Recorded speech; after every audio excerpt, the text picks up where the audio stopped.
Urgent famille. Drame en Côte d'Ivoire. Ce lundi 16 juin, un gendarme ou un policier s'est encore habillé à Dja, un enfant de 14 ans, à Yopougon, à Azito. Pour plus d'explications, écoutez la vidéo de ce témoignage-là d'une voisine qui raconte les faits. Les faits sont horribles. Je vais vous donner plus d'explications après la vidéo de la dame. Donc, restez jusqu'à la fin, s'il vous plaît. N'oubliez pas de partager. Que justice soit rendue au petit Kevin. Partagez s'il vous plaît. Merci. Dans la vidéo, si vous pouvez expliquer un peu ce qui s'est passé. Bien sûr. J'ai même les images, tout ça, du décès de la vidéo, vous montrer? Non, non. En fait, comme il y a des personnes qui sont là. Oui, je peux expliquer. Allez-y. Bon, c'est Azito, Yopougon Azito. Les petits garçons sont allés jouer à l'immeuble. À l'immeuble, comme les enfants, vous les connaissez. Ils ont leurs amis qui habitent dans l'immeuble du monsieur, le policier en question. Donc ils sont allés s'amuser là-bas, ils faisaient du bruit. Donc le policier est sorti avec sa matraque avec une torche. Il s'est mis à poursuivre les enfants, il a commencé à les taper violemment de partout. Donc certains se sont cachés, d'autres ont réussi à s'enfuir. Donc ceux qui se sont cachés là, ce sont ils ont commencé il a commencé à chicoter. Et eux aussi ils ont pu fuir. Et le petit Kevin, il a pu mettre la main sur l'enfant. Et il a chicoté l'enfant. Et l'enfant est décédé sur le coup. L'enfant est décédé. L'enfant est décédé comme ça, sur sa main. C'est horrible, c'est pas possible. Un enfant de 14 ans, il était malade, mais il était convalescent. Il allait juste jouer à ses amis. Et il a trouvé la mort sous les coups d'un policier.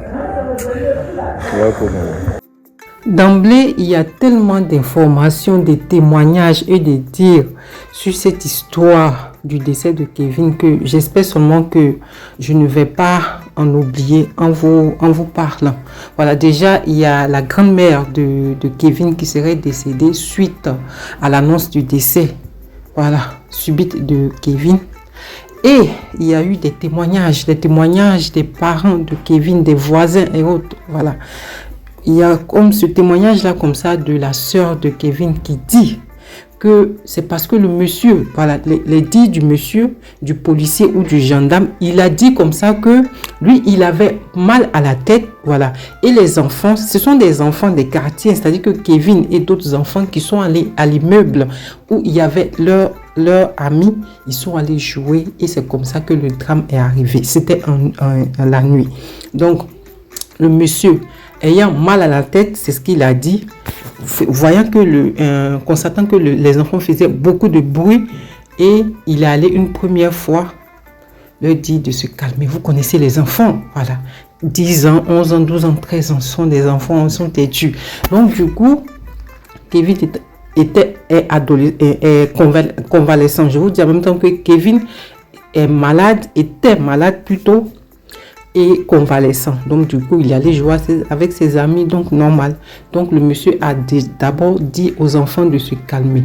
Et quand il a vu que les enfants persistaient, c'est comme ça que le monsieur est sorti avec sa matraque, avec une torche, et il a commencé à frapper les enfants. Il y a d'autres enfants qui ont fui et Kevin s'est caché dans un coin. Et l'enfant, c'est ce que j'ai vu, j'ai lu ou écouté sur les réseaux sociaux, je n'invente rien. Et l'enfant du policier qui dit à son père, voici un qui est caché ici. C'est comme ça que le policier, ayant vu Kevin caché dans un coin, va déverser toute sa colère sur Kevin. Il y a la police secours, je crois bien, ou la direction générale de la police qui a fait une, je sais pas si j'ai la capture, je vais vous mettre ici, où ils disent que après autopsie, ils ont vu des égratignures sur le visage de l'enfant. Mais les parents de l'enfant stipulent, Dieu merci, ils n'ont pas voulu, peut-être par respect, publier les images sur les réseaux sociaux, mais on dit que l'enfant a été complètement défiguré, c'est-à-dire que le cou presque tordu, le cou cassé, c'est-à-dire que le cou ne tenait même plus, ce sont les informations, le cou ne tenait même plus sur la tête de l'enfant, il avait le nez qui avait été déchiré, en tout cas, tout ce qui est sur les réseaux sociaux, c'est horrible. Pour dire donc que le monsieur a tabassé le petit. Il a tabassé le petit de 14 ans. Vous-même, vous savez très bien, pour ceux qui ont goûté à la matraque c'est fait pour les bandits. La matraque c'est fait pour les... On ne peut pas tabasser un enfant à outrance avec une matraque. En plus, un enfant qui était déjà malade en convalescence. Et le pire, c'est que les voisins, selon la capture, le pire, c'est que la sœur dit que les voisins n'ont même pas bronché. Chez eux, genre, les enfants, oui, ils font trop de bruit, donc c'est bien fait. Alors qu'ils ne savent pas que malheur allait arriver. Et le monsieur, voulant camoufler les choses, quand il a vu que l'enfant ne bougeait plus, il a pris le petit en cachette et il est allé à l'hôpital. Et les gens disent que le monsieur voulait camoufler. Vous voyez, il dit comme ça que il y a une capture qui circule là. Il y a une dame qui dit que non, que Kevin est tombé.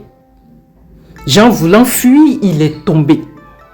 Tout ça, je n'invente rien. Tout est sur les réseaux sociaux. Donc, aujourd'hui, peut-être avec la colère et tout ça, un drame est arrivé. Et le monsieur, le gendarme, il s'appelle Kouyaté Issouf. Je n'invente rien. Il s'appelle Kouyaté Issouf. Tellement d'informations de part et d'autre. La police dit qu'elle s'est saisie de l'affaire, que le monsieur a été arrêté, mais nous savons très bien que ça ne va aller nulle part. C'est-à-dire qu'au pire même, ils vont le camoufler, ils vont le faire quitter le pays et puis voilà, basta. Donc c'est les faits qui sont là. J'espère seulement que justice sera faite. Et même si justice est faite, aujourd'hui, les parents sont en pleurs. Mais tu regardes la vidéo du père et de la mère de Kevin. Ça fend le cœur.